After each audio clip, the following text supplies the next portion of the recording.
We need fiscal prudence. We need monetary prudence. জ্বালানি ঘাটতি এবং ব্যাংক ঋণের উচ্চ সুদহার সহ অভ্যন্তরীণ নানা সংকটে দ্বিধাদ্বন্দ্বে রয়েছেন দেশের বিনিয়োগকারীরা। বৃহস্পতিবার বেসরকারি উন্নয়ন সংস্থা PRI এর ইকোনমিক আউটলুক প্রকাশ অনুষ্ঠানে ব্যবসায়ীরা বলেন, বিনিয়োগে আস্থা ফেরাতে ব্যবসায়ী ও সরকারের মধ্যে দূরত্ব কমানো জরুরি।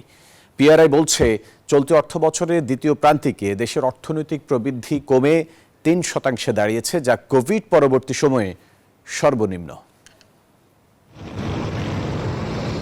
মধ্যপ্রাচ্যের যুদ্ধ, এলডিসি উত্তরণের চাপ এবং মার্কিন শুল্ক নীতির অনিশ্চয়তা, এই 3 ধাক্কায় বড় ধরনের ঝুঁকির মুখে দেশের অর্থনীতি।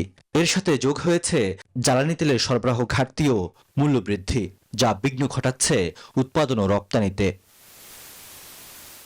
এমন বাস্তবতায় দেশের প্রবৃদ্ধির পূর্বাভাস কমিয়েছে এডিবি, বিশ্বব্যাংক সহ বিভিন্ন আন্তর্জাতিক সংস্থা।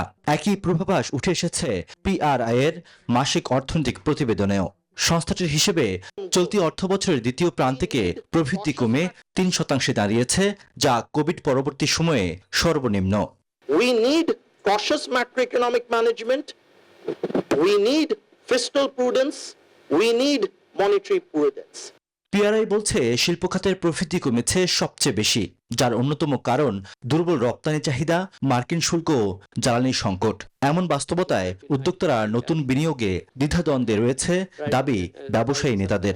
গ্যাস পাবে কিনা, সে তার ইলেকট্রিসিটি পাবে কিনা, এইটা জিনিসটা নিয়ে তার কাছে যথেষ্ট দ্বন্দ্ব কাজ করে। ব্যবসায়ীদের মধ্যে একটা দ্বিধাদ্বন্দ্ব এখনো কাজ করছে।